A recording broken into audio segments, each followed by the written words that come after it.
안녕하십니까. 저의 이름은 아텟 피안 신토우 파우루입니다. 저는 미얀마에서 태어났습니다. 저는 제가 경험한 것을 여러분과 나누고 싶습니다. 그 전에 제가 어떻게 자라왔는지 말하고 싶습니다. 저는 1958년에 보가일이라는 마을에서 태어났습니다. 저의 부모는 대부분의 미얀마 사람들처럼 절실한 불교 집안이었습니다. 저희는 가난하게 살았습니다. 제가 13살 때 저는 학교를 그만두고 고기잡이 배에서 일하기 시작했습니다. 우리는 강에서 물고기나 새우를 잡았습니다. 제가 16살 되던 해에 저는 그 배의 선장이 되어 있었습니다. 그때 저는 메인마하라곤 섬의 북쪽 지역에서 살았습니다. 제가 태어난 보가일 지역의 북쪽에 있었습니다. 이곳은 수도 양곤에서 100마일 정도 떨어져 있습니다. 어느 날 제가 17살 때의 일입니다. 우리는 물고기를 많이 낚았습니다. 많은 물고기 때문에 큰 악어가 저희에게 다가오기 시작했습니다. 그 악어는 저희의 배를 따라왔고 공격하려고 하였습니다. 우리는 겁에 질려 노를 저어서 배를 댈 수 있으면 빨리 강기슭으로 가려고 했습니다. 그 악어는 계속 쫓아왔고 그 꼬리로 배를 쳤습니다. 아무도 죽지 않았지만 이것은 저의 삶에 영향을 미쳤습니다. 저는 더 이상 고기잡이를 하지 않기로 결심했습니다. 그 악어는 우리의 배를 가라앉혔습니다. 머지않아서 아버지의 고용인은 아버지를 양곤으로 보내게 되었습니다. 18살 때 저는 스님이 되기 위해서 절로 보내어졌습니다. 미얀마에 있는 대부분의 부모들은 한 번쯤은 자기 아들을 절로 보내려고 합니다. 그런 곳에서 봉사하는 것이 크나큰 영광이라고 생각합니다. 우리는 이 관례를 오랫동안 보아왔습니다. 제가 19살이 된 지 3개월이 지났을 무렵 저는 스님이 되어 있었습니다. 선임 스님은 저에게 새 불교 이름을 주셨습니다. 이것은 우리나라의 관례이기도 합니다. 저는 유나타 파니타 아쉰투리아로 불렸습니다. 선임 스님의 이름은 유자딜라입니다. 그는 그 당시 미얀마에서 가장 저명한 스님이었습니다. 모두가 다 그가 누구인지 알고 있었습니다. 그는 어디서나 사람들에게 칭송받았고 훌륭한 스승으로도 알려져 있었습니다. 그는 1983년에 교통사고로 인해서 갑자기 죽게 되었습니다. 그의 죽음은 모든 사람들에게 충격이었습니다. 그때 저는 스님이 된 지 6년째 되던 해였습니다. 저는 최고의 스님이 되기 위해서 노력했습니다. 불교에 있는 모든 것을 이행하려고 했습니다. 처음엔 저는 제가 명상하기 위해서 공동묘지에서 살았습니다. 진실을 알려고 하는 스님들은 제가 하는 것을 따라했습니다. 어떤 사람은 숲속 깊은 곳으로 들어가서 자기 자신을 부인하고 가난한 삶을 살았습니다. 저는 저의 이기적인 생각들과 욕구들을 부인하려고 하였습니다. 저는 병들고 고통스러움의 연속인 이 세계에서 도망치려고 하였습니다. 공동묘지에서 저는 귀신에 대해서 두려워하지 않았습니다. 저는 계속해서 내면의 평온을 유지하려고 했습니다. 모기가 날아와서 제 팔을 물어도 그것에 대해서 무감각하게 자기 인식을 하지 않으려고 했습니다. 몇 년간 저는 최고의 스님이 되기를 갈망했고 살아있는 생명체를 죽이지도 않았습니다. 저는 저의 조상들처럼 불경을 배웠습니다. 저의 승려로서의 삶은 제가 병을 앓을 때까지 계속되었습니다. 저는 그때 당시 만다라이에 있었습니다. 저는 수술을 받기 위해서 병원으로 이송되었습니다. 의사는 진료를 하였습니다. 저는 황열병과 말라리아 두 병을 동시에 앓고 있었습니다. 병원에 있은 지 한 달 후에 저의 병은 더욱 악화되었습니다. 의사는 제가 회복하기는 불가능할 것이라면서 저의 퇴원을 조치하게 되었습니다. 이제 전 그 이후로 저에게 일어난 사건을 말하려고 합니다. 병원에서 퇴원한 후에 저는 저를 돌보던 승려들이 있는 절로 갔습니다. 저는 점점 더 쇠약해져 갔고 혼수 상태로 빠지게 되었습니다. 저는 3일 후 다시 깨어나서야 제가 죽었었다는 것을 알게 되었습니다. 저의 육체는 썩어 있었고 시체 냄새가 났습니다. 제 심장의 고동은 오랫동안 멈춰 있었습니다. 저의 육체는 불교 관례에 따라서 장사 지내어지고 화장되기 위해 준비되었습니다. 저의 영혼이 저의 육체에서 빠져나갔지만 저의 영과 혼은 완전하게 깨어 있었습니다. 저는 매우 강한 바람 속에 있었습니다. 크나큰 폭풍우가 한 지대를 나무도 풀도 없는 광활한 광야로 만들었습니다. 저는 한동안 이 광야를 매우 빠르게 걸어갔습니다. 다른 사람들은 아무도 없었습니다. 단지 저 혼자였습니다. 저는 얼마 후에 강을 건너게 되었습니다. 강 맞은편에서 저는 무서운 불길을 볼 수 있었습니다. 불경에는 이런 것에 대한 개념이 없습니다. 처음에 이것을 보았을 때 전 이것이 지옥인 줄을 알지 못했습니다. 하지만 마귀를 본 후에 알게 되었습니다. 그의 얼굴은 사자 얼굴 같았고 그의 몸도 사자 같았습니다. 그러나 그의 다리는 용의 비늘과 같았습니다. 그의 머리에는 뿔이 많이 나와 있었습니다. 그의 얼굴은 너무나도 무섭게 생겼기에 저는 두려워하였습니다. 그 마귀는 저에게 불의 연못을 보라고 말했습니다. 저는 거기서 미얀마 스님들이 입는 연황색 옷을 걸친 스님을 볼 수 있었습니다. 저는 더 가까이 가서 보았고 머리를 삭발한 남자를 보았습니다. 제가 그 얼굴을 보았을 때 저는 그 우자딜라 1983년에 교통사고로 죽은 저명한 스님이었다는 것을 알게 되었습니다. 저는 왜 전 지도자가 이 고통의 연못에 감금되었는지 마귀에게 물었습니다. 저는 왜 그가 불의 연못에 있는 겁니까? 그는 매우 좋은 스승이었습니다. 그는 당신이 사람인가 개인가라는 강의 테이프를 통해서 수천의 사람들이 그들이 동물보다 낫다는 것을 깨우쳐 주었습니다. 지옥의 왕은 대답했습니다. 그렇다. 그는 좋은 스승이었다. 그러나 그는 예수를 믿지 않았다. 그로 인해서 그는 지옥에 있는 것이다. 그는 저에게 그 연못에 있는 다른 한 사람을 보라고 하였습니다. 저는 왼쪽 머리가 긴 머리카락들로 감싸여진 사람을 볼 수 있었습니다. 그도 같은 복장을 하고 있었습니다. 저는 마귀에게 그가 누구인지 물었습니다. 그는 제가 섬기던 부처라고 마귀가 말하였습니다. 저는 부처가 지옥에 있다는 게 참을 수가 없었습니다. 저는 반박했습니다. 지옥의 왕은 저에게 답변했습니다. 그가 얼마나 착한지는 상관이 없다. 그는 영원하신 하나님을 믿지 않았기 때문에 여기 있는 거다. 그리고 나는 군복장을 한 다른 사람을 보았습니다. 그의 흉부에는 큰 상처가 있었습니다. 저는 그가 누구인지 물었을 때 그는 미얀마의 혁명 지도자 아웅산이다 라고 마귀가 대답하였습니다. 그리고 그는 아웅산이 지옥에 있는 이유는 기독교인들을 박해하고 죽였기 때문이기도 하지만 결정적인 이유는 그가 예수를 믿지 않았기 때문이다 라고 하였습니다. 저는 불의 연못에서 또 한 사람을 볼 수 있었습니다.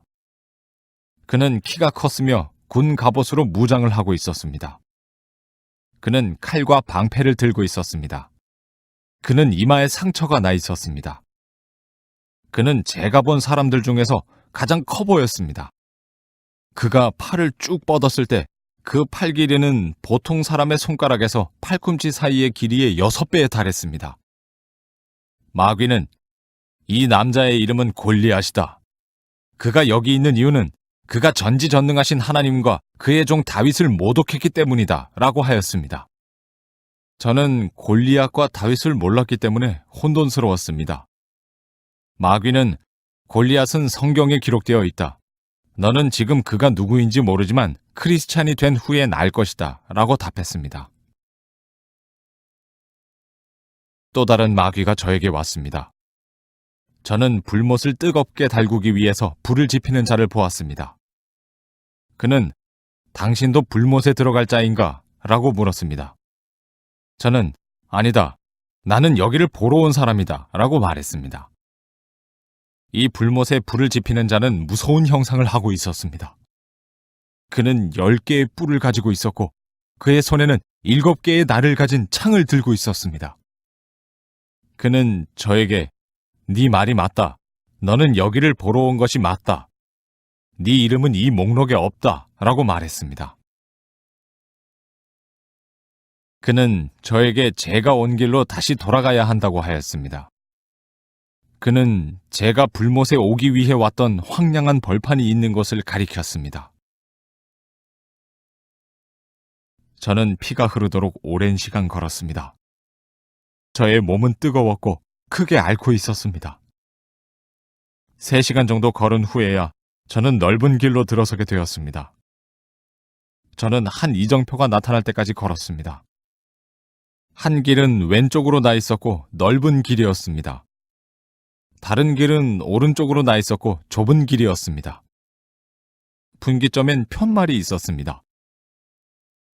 예수를 믿지 않는 자들은 왼쪽의 넓은 길로 갈 것이요.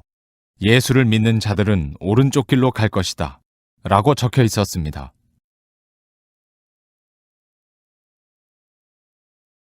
저는 넓은 길로 나 있는 것이 흥미롭게 느껴져서 그쪽으로 내려갔습니다. 300야드 전방에는 2사람이 제 앞에서 걷고 있었습니다. 저는 그들을 따라잡으려고 하였지만 속수무책이었습니다. 그래서 저는 분기점으로 다시 돌아왔습니다. 저는 멀어져가는 그 2사람을 계속 지켜봤습니다. 그들이 그 길의 끝에 다다랐을 때 그들은 칼에 찔림을 당했습니다. 그들은 고통스럽게 비명을 질렀습니다. 저도 그들이 당한 것을 보자마자 비명을 질렀습니다. 저는 2사람이 가던 길은 상당히 위험한 길이라고 생각했습니다. 저는 믿는 자들의 길로 들어서서 걸었습니다. 1시간 정도 걸은 후에 그 길의 표면은 순수한 황금빛으로 바뀌었습니다. 그 길은 너무도 순수한 황금이었기에 저의 얼굴도 볼 수 있었습니다. 그리고 저는 제 앞에 서 있는 한 남자를 보았습니다. 그는 흰색 예복을 입고 있었습니다. 또 저는 아름다운 노래를 들을 수 있었습니다. 그 노래는 너무도 맑고 아름다웠습니다. 그것은 제가 절에서 불공을 드리면서 드리는 찬불보다 더 의미 있고 좋았습니다. 그 흰 예복의 남자는 저와 같이 걷기를 권유했습니다. 저는 그에게 이름이 무엇인지를 물었습니다. 그는 대답하지 않았습니다. 제가 그에게 그의 이름이 무엇이냐고 6번 묻자 그 남자는 대답하였습니다. 그는 나는 천국의 열쇠를 쥐고 있는 사람이다. 천국은 매우 아름다운 곳이다. 너는 지금 그곳을 갈 수 없다. 하지만 네가 예수를 따른다면 너의 명이 다한 후엔 올 수가 있다라고 하였습니다. 그의 이름은 베드로였습니다. 베드로는 저에게 앉기를 권하였고 그는 우리가 있는 곳의 북쪽을 향하여 가리켰습니다. 베드로가 말했습니다. 북쪽을 보라. 사람을 만드신 하나님을 보라. 저는 멀리서 전지전능하신 하나님을 보았습니다. 하나님은 천사에게 사람을 창조하자라고 말씀하셨습니다. 그 천사는 하나님께 제발 사람을 창조하는 것을 그만두십시오. 그는 죄를 지을 것이며 당신을 슬프게 할 것입니다. 라고 항변하였습니다. 그러나 하나님께서는 사람을 만드셨고 이름을 지어주셨습니다. 하나님께서는 입김을 그에게 부셨고 그는 살아 움직이게 되었습니다. 하나님은 그를 아담이라고 부르셨습니다. 베드로는 말했습니다. 이제 일어나서 네가 있던 곳으로 돌아가라. 그리고 부처를 믿는 자와 우상을 믿는 자들에게 말하라. 그들에게 그들이 변화받지 않는다면 지옥으로 갈 것이다 라고 전하라. 사원과 우상을 만든 사람들도 지옥에 간다고 전하라. 또한 지옥에 가려고 중들에게 예물을 주는 자들도 중들에게 절하고 그들을 높이는 자들도 지옥에 간다고 전하라. 베드로는 저에게 세상으로 돌아가서 제가 본 것을 증거하라고 하였습니다. 그는 저에게 너는 새 이름을 사용하라. 이제 이후로 너는 부활한 바울이라고 불릴 것이다. 저는 돌아가고 싶지 않았습니다. 저는 천국으로 가고 싶었습니다. 천사들은 책을 펼쳤습니다. 처음엔 저의 어렸을 때의 이름을 찾아보았지만 목록에 있지 않았습니다. 그들은 제가 불교에서 받은 이름을 찾아보았지만 그것 또한 있질 않았습니다. 베드로는 저에게 말했습니다. 너의 이름은 쓰여 있지 않다. 너는 돌아가서 불교인들에게 예수에 대해서 증거하라. 저는 황금길을 따라서 돌아갔습니다. 또다시 저는 아름다운 노래를 들을 수 있었습니다. 베드로는 제가 땅으로 돌아올 때까지 함께 왔습니다. 그는 저에게 하늘에 걸려있는 천국으로 이어지는 사다리를 보여주었습니다. 그 사다리는 땅에 닿진 않고 공중에서 끊겨 있었습니다. 사다리에서 저는 많은 천사들을 볼 수 있었습니다. 하늘로 올라가는 천사도 있었고 땅으로 내려오는 천사도 있었습니다. 그들은 매우 바빴습니다. 저는 베드로에게 그들이 누구인지 물었습니다. 베드로는 그들은 하나님의 메신저다. 그들은 예수를 믿는 사람과 그렇지 않은 사람들의 이름을 하나님께 올리고 있다. 라고 하였습니다. 베드로는 저에게 이제 가야 할 시간이라고 하였습니다. 그 후에 제가 들을 수 있었던 것은 우는 소리였습니다. 저는 제 어머니가 우시는 소리를 듣고 있었습니다. 얘야, 어째서 네가 우리를 버리고 이렇게 떠날 수 있단 말이냐? 저는 많은 사람들이 울고 있었다는 것을 알 수 있었습니다. 저는 제가 관에 눕혀져 있는 걸 알 수 있었습니다. 저는 움직이기 시작했습니다. 관 옆에 있었던 아버지와 어머니는 경악하여 소리치기 시작하였습니다. 그가 살아났다! 그가 살아났어! 멀리 떨어져 있던 사람들은 부모님 말을 믿지 않았습니다. 저는 제 손으로 관을 붙잡고 똑바로 앉았습니다. 많은 사람들이 공포에 질려 있었습니다. 그들은 소리 질렀습니다. 귀신이다! 그리고 재빨리 도망쳤습니다. 거기에 남은 사람들은 말을 잃었고 무서워 떨고 있었습니다.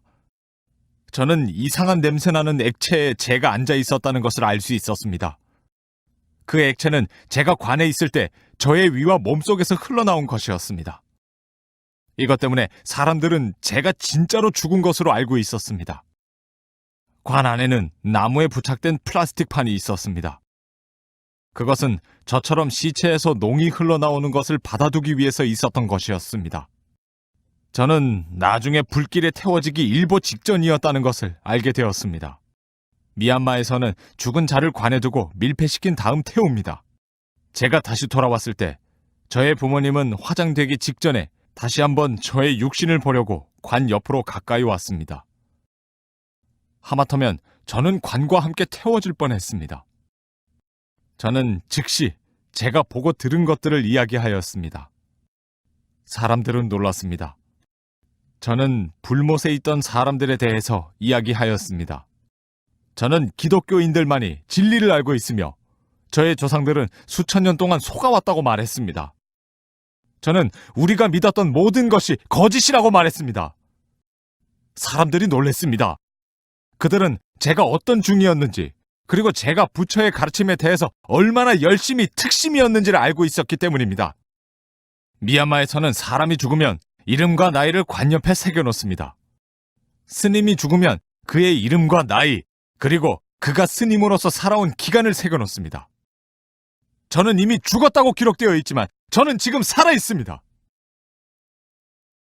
지금까지는 죽었다가 살아난 미얀마의 한 승려의 간증이었습니다. 버마의 목사들은 그가 수백 명의 스님들을 예수께 돌아오게 했다고 했습니다. 그의 증언은 당연히 동의하기가 힘듭니다.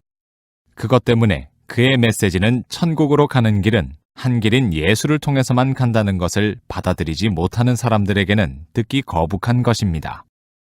강한 반대에도 불구하고 그의 경험은 그에게는 너무도 사실적이었기에 그는 흔들리지 않았습니다. 수년간의 스님, 엄격한 부처의 옹호자로 지내다가 그의 사랑과 부활 후에 즉시 찬송하게 되었고 다른 스님들에게 가짜신을 버리라고 하면서 전심으로 예수를 따르게 되었습니다. 그가 병들어 죽기 전에 그는 기독교에 대해서 전혀 알지 못했습니다. 그가 3일 동안 관에서 배운 모든 것들은 그에게는 너무나도 새로운 것이었습니다. 그가 보고 온 지옥과 천국은 실제로 존재하는 곳입니다. 자기 죄를 회개하고 예수님을 구주로 영접하여 천국으로 가는 여러분 되시길 바랍니다.